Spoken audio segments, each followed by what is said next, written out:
Good morning friends, my name is Nikita. Welcome to my channel Commerce Fun Time. Today is our topic on partnership.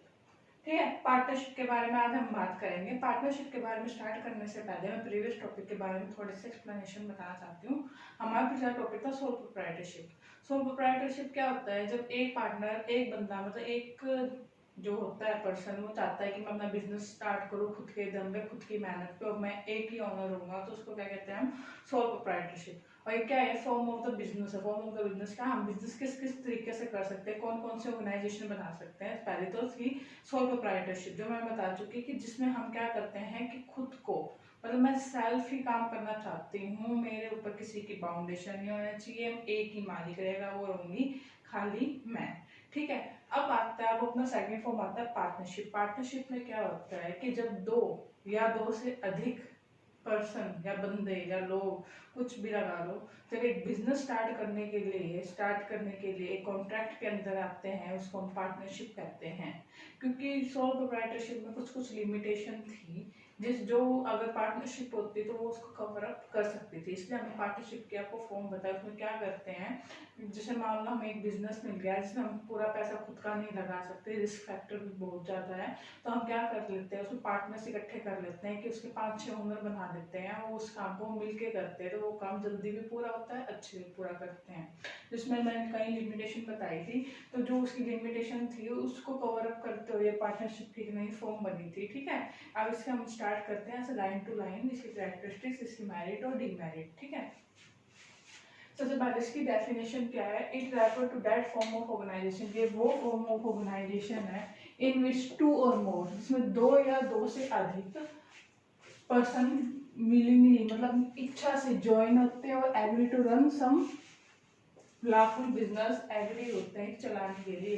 अगर partnership खाली दो बंदों में भी हो सकते हैं, दो से ज्यादा में, अगर एटलीस्ट टू तो चाहिए। अगर वो टू नहीं होंगे तो पार्टनरशिप हमारी वहीं की वहीं समाप्त हो जाएगी, क्योंकि एक बंदा खुद का पार्टनरशिप नहीं हो सकता, कम से कम दो चाहिए, मैक्सिमम कोई लिमिट नहीं है कि कितने भी हम लोगों को मिलकर एक पार्टनरशिप फॉर्म स्टार्ट कर सकते हैं। ठीक है, आपको यहाँ पर मैं, ठीक है, अब अपना इसके फीचर्स। फीचर्स में दो तरह से बांटे हुए हैं, एक तो है स्टेचुरी फीचर्स और एक है जनरल फीचर्स। तो हम वन बाय वन करते हैं। पहले फीचर्स क्या होते हैं, जो जो इसके अंदर इंक्लूड होते हैं, जो जो इसमें बातें होती हैं, जो जो इसका करेक्टर बताते हैं कि इसके अंदर क्या क्या चीजें खूबियां भी होती है और डीमेरिट, दोनों को बताते हैं फीचर्स। तो फर्स्ट क्या है, मोर देन वन पर्सन।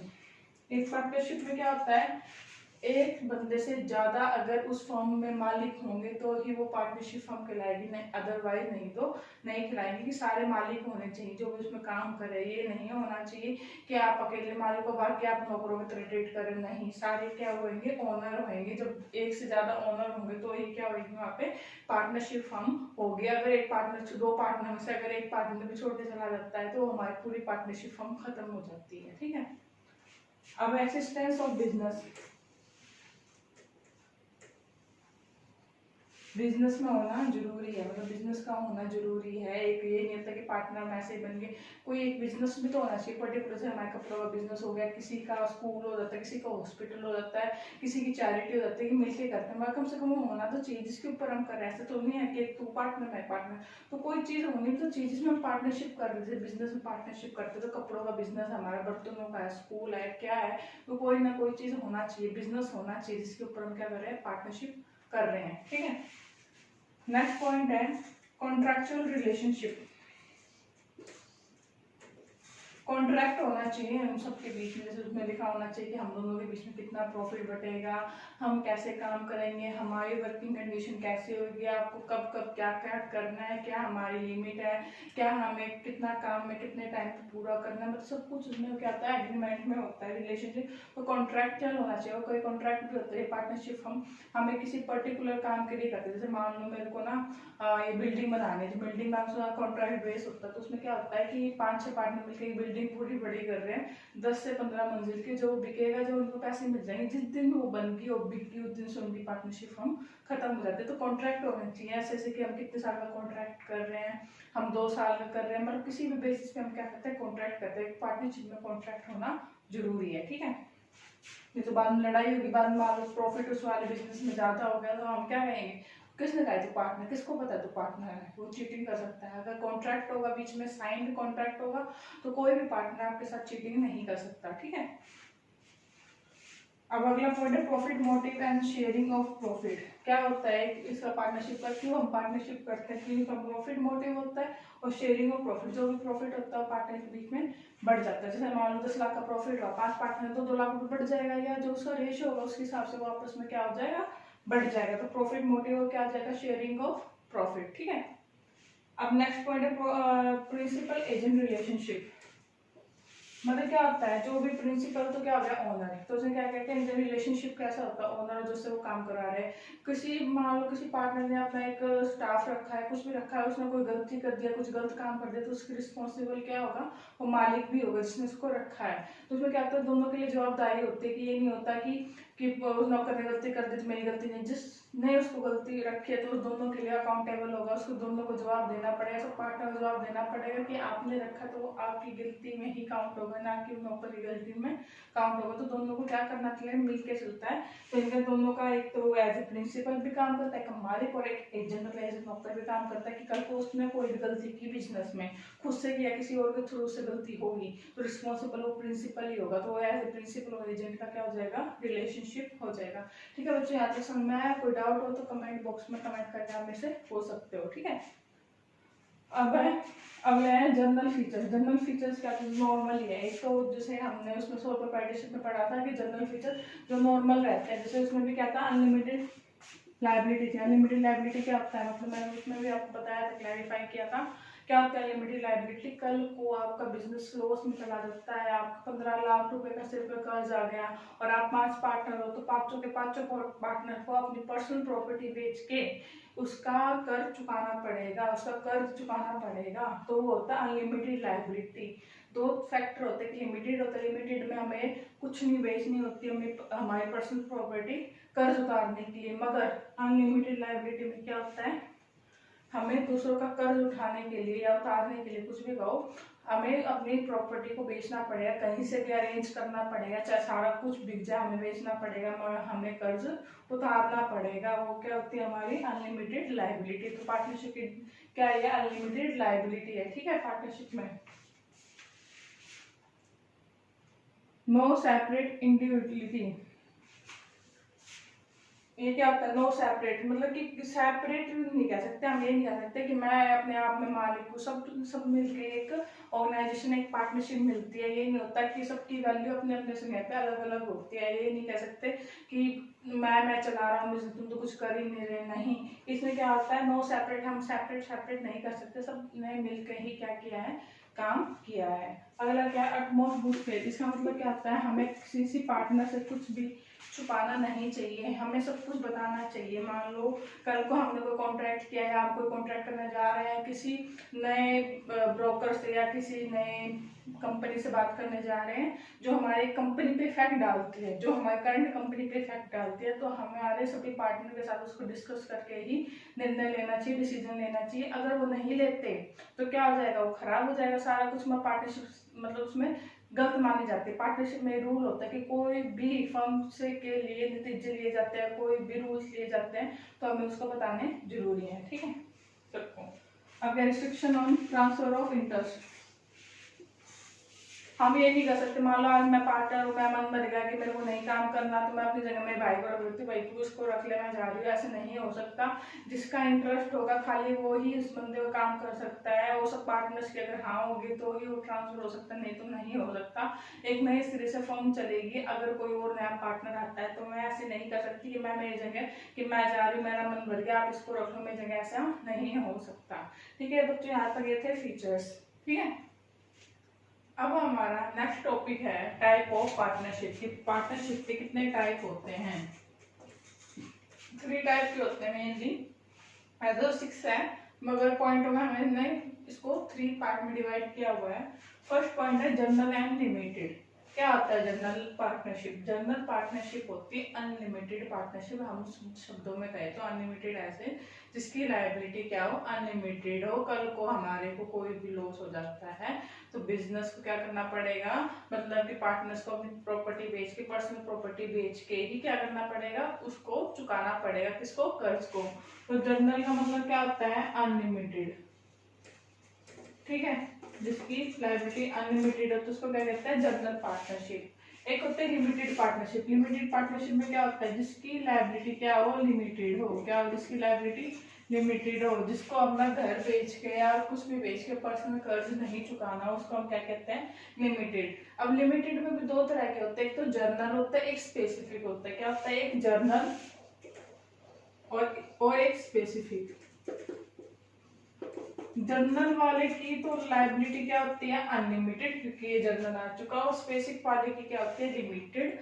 हर एक पार्टनरशिप में जहां पे भी लिमिटेड पार्टनरशिप होएगी, जिसमें 5-6 पार्टनर पक्का पाएंगे या 2 तो पाएंगे एटलीस्ट, उसमें से एक पार्टनर की लायबिलिटी जरूरी है कि अनलिमिटेड ही हो। एक पार्टनर अनलिमिटेड होना चाहिए, चाहे 5 पार्टनर में से 4 लिमिटेड लायबिलिटी क्यों, मगर एक पर्टिकुलर जो भी पार्टनर होगा एक तो होना ही चाहिए, वो 2 उसकी मर्जी है, जिसका क्या होना चाहिए, जिसकी लायबिलिटी अनलिमिटेड हो जाए। क्यों हो जाए, कल को मान लो लॉस हो जाए और सारे पार्टनर की लायबिलिटी लिमिटेड होगी तो उसका कर्ज कौन चुकाएगा, उस बिजनेस का कर्ज कौन चुकाएगा। तो जिसको कर्ज चुकाना है उसमें कम से कम एक पार्टनर तो ऐसा होना चाहिए जिसकी लायबिलिटी अनलिमिटेड हो, ताकि कल को कोई किसी का कर्ज अगर उसका पे नहीं किया हो तो वो अपनी पर्सनल प्रॉपर्टी बेच के उनका कर्ज उतार सके। तो एक पार्टनर की जरूरी है कि उसकी क्या हो, अनलिमिटेड लायबिलिटी हो। ठीक है, समझ में आ गया? ये था इसका फर्स्ट टाइप। ठीक है, सेकंड टाइप है एट विल पार्टनरशिप और एक पर्टिकुलर पार्टनरशिप।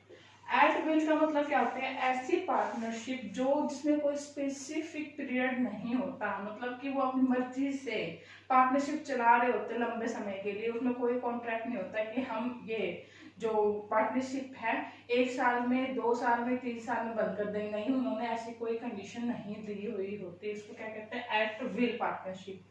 एक होता है पर्टिकुलर पार्टनरशिप। पर्टिकुलर क्या होता है, पर्टिकुलर से पता चला किसी पर्टिकुलर पर्पज से जब हम पार्टनरशिप में आते हैं तो उसको क्या कहते हैं हम, पर्टिकुलर पार्टनरशिप। जैसे मैंने बिल्डिंग बनवानी है, मतलब बिल्डिंग का काम है, हम ठेकेदार हैं, तो हमने 5 पार्टनर ने मिलकर डिसाइड किया कि हम ये बिल्डिंग बनाएंगे और ये बिल्डिंग के लिए ही हम पार्टनरशिप में आ रहे हैं। जिस दिन वो बिल्डिंग खत्म हो जाएगी, जिस दिन भी वो बिल्डिंग बन जाएगी, तो हमारा काम वहीं पे क्या हो जाएगा, समाप्त हो जाएगा। हमारा काम वहीं पे क्या हो जाएगा, खत्म हो जाएगा। तो उसको क्या कहते हैं, पर्टिकुलर पार्टनरशिप। ठीक है, अगला क्या है, लीगल और इलीगल। इससे तो पता चला लीगल, जो गवर्नमेंट के रूल रेगुलेशन के हिसाब से हम पार्टनरशिप को चलाते हैं उसको हम लीगल पार्टनरशिप कहते हैं। पार्टनरशिप एक्ट 1932 के अंडर अगर हम अपनी पार्टनरशिप को रजिस्टर करवाते हैं, उनके प्रोविजन जो उनके रूल एंड रेगुलेशन है उस एक्ट के अकॉर्डिंग हम काम करते हैं, तो उसको क्या कहते हैं हम, लीगल पार्टनरशिप। और इलीगल पार्टनरशिप क्या होती है, ऐसी पार्टनरशिप जो इलीगल हो, जो मान लो जो गवर्नमेंट के हम रूल एंड रेगुलेशन को फॉलो नहीं कर रहे हो, अनएथिकल रूप से, मतलब कि जो इलीगल काम है वो नहीं कर रहे, मतलब कि जैसे हम ड्रग्स की सप्लाई कर रहे हैं, ऐसा जो भी काम होगा जो उसके नियम के खिलाफ है गवर्नमेंट के, तो उसको इलीगल कहते हैं। या उस पार्टनर में कोई एक ऐसा पार्टनर होगा जो दूसरे हमारे देश एनिमी देश का, जैसे पाकिस्तान का कोई पार्टनर हमारे यहाँ पे पार्टनरशिप में पार्टनर बनेगा तो वो इलीगल माना जाएगा। या हम कोई भी ऐसा गंदा काम कर रहे हैं, गलत काम कर रहे हैं जो नहीं करना चाहिए, तो उसके वजह से क्या हो जाएगा, अगर हम अपने एक्ट के अकॉर्डिंग नहीं चल रहे तो उसको क्या कहेंगे, हम इलीगल पार्टनरशिप कहेंगे। ठीक है बच्चों, यहाँ तक समझ में आ गया? कोई डाउट होता है कमेंट बॉक्स में कमेंट करके पूछ लेना। ठीक है, अगला क्या है, जब इसकी ये थे टाइप ऑफ पार्टनर, हमारे टाइप ऑफ पार्टनर खत्म हो गई, कितने तरह की पार्टनरशिप होती है, टाइप ऑफ पार्टनरशिप, कितने तरह की पार्टनरशिप हम कर सकते हैं, 6 टाइप की होती है। ठीक है, अब इसकी मेरिट, अगर हम पार्टनरशिप खोलते हैं, पार्टनरशिप में काम करते हैं, तो हमें क्या क्या फायदे होंगे उससे। अभी बताओ, तो हर चीज के फायदे और नुकसान दोनों चीजें होते हैं, तो पार्टनरशिप के क्या फायदे होंगे। इजी फॉर्मेशन होगा, मतलब कि इसमें कोई लंबा चौड़ा प्रोसेस नहीं है कि आपको रजिस्टर कराना है, ऐसे करवाना है, बहुत टाइम प्रोसेस है। एक कंपनी को बनाने में बहुत ज्यादा टाइम लगता है, मगर एक पार्टनरशिप को बनाने में कोई टाइम नहीं लगता। हमें 5-6 बंदे चाहिए होते जो मिलकर एक बिजनेस स्टार्ट करने के लिए हाँ कहें, या 2 तो मिनिमम है, मैक्सिमम कितने भी हो सकते हैं। और उनको बस एक रजिस्ट्रेशन अगर वो करवाना चाहे 1932 के एक्ट में तो वो करवा सकते हैं, अगर नहीं करवाना चाहे तो कोई कंपल्शन नहीं है। तो इसलिए कहते हैं इजी फॉर्मेशन। इजी फॉर्मेशन का मतलब इजिली एस्टेब्लिशमेंट, मतलब इजिली उसका क्या हो जाता है, मैन्युफैक्चरिंग बन जाती है, कंपनी इजिली, एक पार्टनरशिप इजिली बन जाती है। हमें कोई लंबा चौड़ा प्रोसेस नहीं फॉलो करना होता है पार्टनरशिप फर्म को स्टार्ट करने के लिए, ठीक है।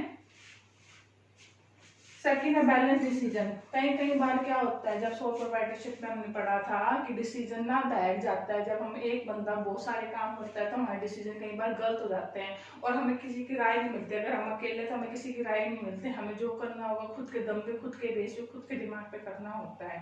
पार्टनरशिप में क्या होता है, मालिक 3 से 4 मालिक होते हैं, तो क्या रहता है, कोई भी डिसीजन लेते हैं तो तीनों चारों अपने अपने पॉइंट ऑफ व्यू रखते हैं, डिस्कस करते हैं। जिसका पॉइंट ऑफ व्यू अच्छा होता है, जिसके मतलब जो पावरफुल पॉइंट रखता है, जो पावरफुल उस पक्ष में ज्यादा होता है, तो हम वो ही डिसीजन लेते हैं जो हमारे बिजनेस के लिए, जो हमारे पार्टनरशिप फर्म के लिए प्रॉफिट मोटिव हो, प्रॉफिट देता हो। तो उससे क्या होता है, एक बैलेंस, क्या रहता है, एक बैलेंस डिसीजन रहता है। ऐसा नहीं रहता कि कहीं वो डिसीजन गलत ना हो, जैसे हम कहीं डिसीजन क्या होता है गलत हो जाता है, जैसे हमारी पूरा बिजनेस खराब हो जाता है। अगर 5 जने मिलके एक ही बात को सोचेंगे तो सबके पॉइंट ऑफ व्यू मिलेंगे, उसकी मेरिट और डीमेरिट भी मिलेगी। अगर उसकी सारी मेरिट है तो हमारा बैलेंस रहेगा डिसीजन के, हमें कल को लॉस होने के चांस बहुत ज्यादा कम रहेंगे, ठीक है।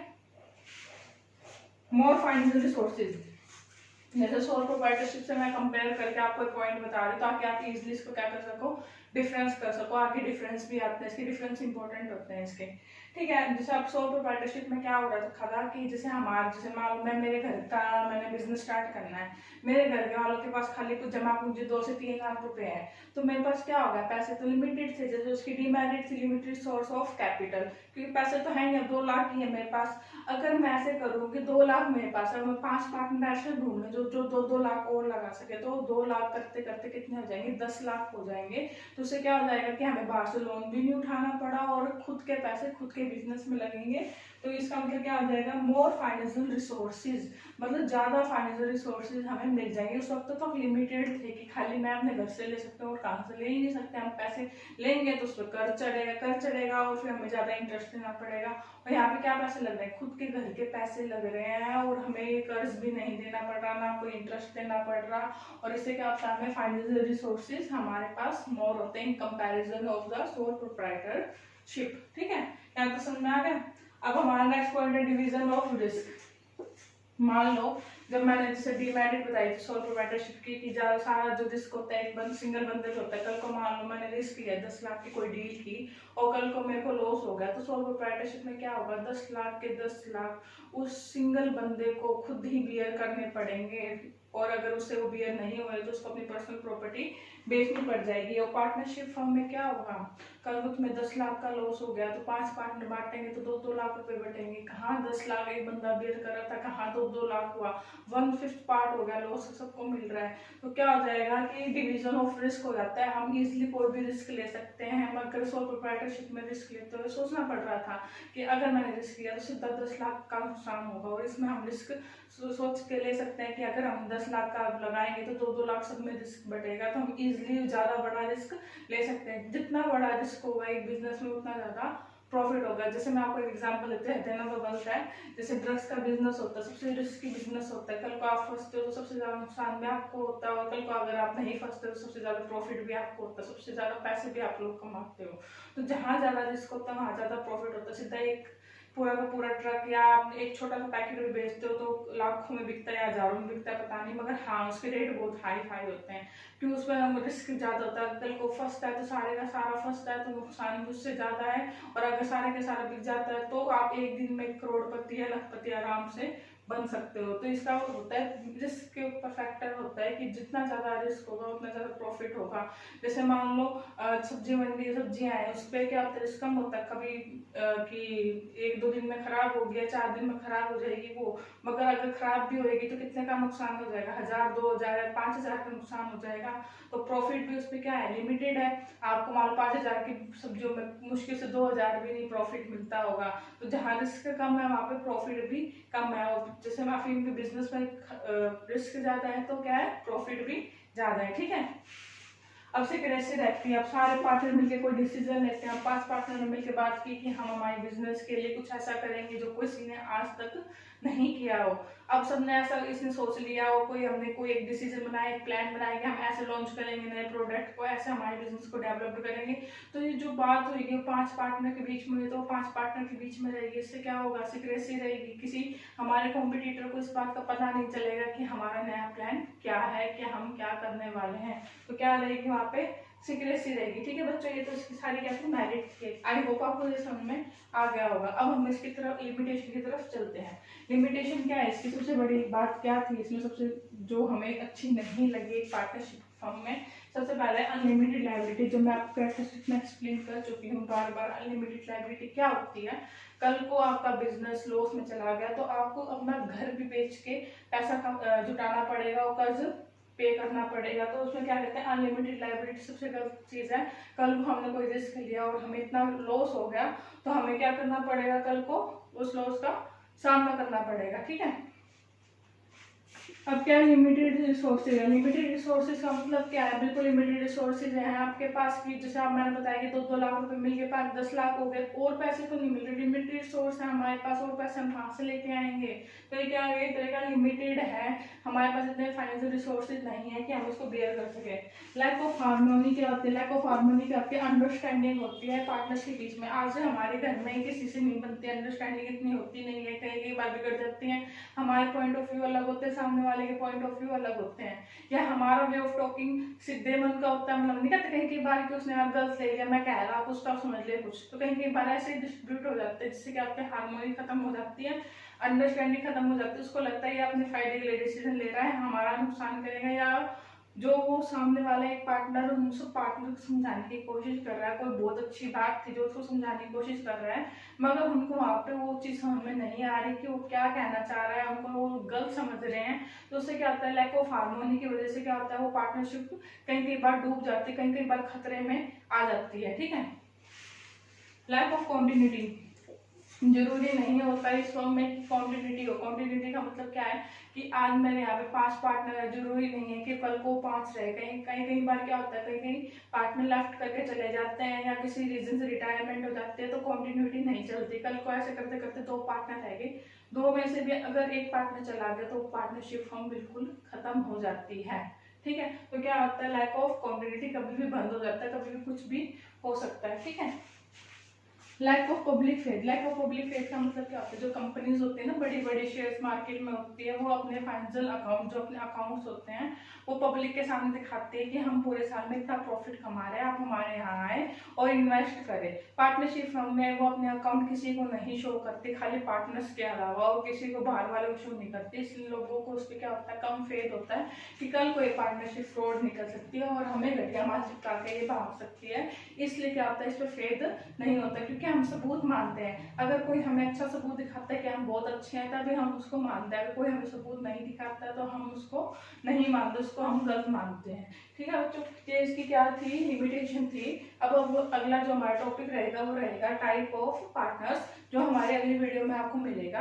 अभी तक के लिए आप खाली इसे समझे, नहीं तो बहुत लंबा लेक्चर बन रहा था। अगर आपको मेरी ये वीडियो पसंद आए तो please like and subscribe my channel. Thank you.